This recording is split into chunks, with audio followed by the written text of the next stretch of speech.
Akola Khandwa ब्रँडगेज railway मार्गाच्या कामातील कथित हलगर्जीपणामुळे शेतकऱ्यांचे मोठे नुकसान झाल्याचा आरोप समोर आलाय।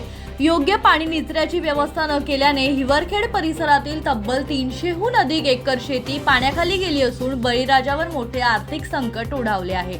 मिळालेल्या माहितीनुसार रेल्वे मार्गाच्या बांधकामादरम्यान पावसाच्या पाण्याचा नैसर्गिक प्रवाह अडथळला गेला। परिणामी अधिग्रहण न झालेल्या शेतांमध्ये 3 ते 4 फूट पाणी साचले आहे। त्यामुळे उभे पिके अक्षरशः जलमय झाली असून सुपीक मातीचेही मोठे नुकसान झाल्याचा दावा शेतकऱ्यांनी केलाय।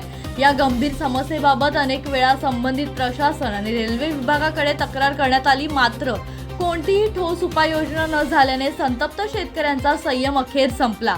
त्यांनी पाण्यात उतरून जलसमाधी आंदोलन करत प्रशासनाविरोधात जोरदार घोषणाबाजी केली आणि तातडीने नुकसान भरपाई तसेच कायमस्वरूपी निचऱ्याची व्यवस्था करण्याची मागणी त्यांनी यावेळी केली।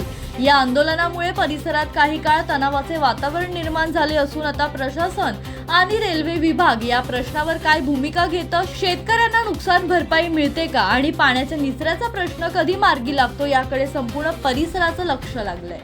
Bureau report, Janshakti.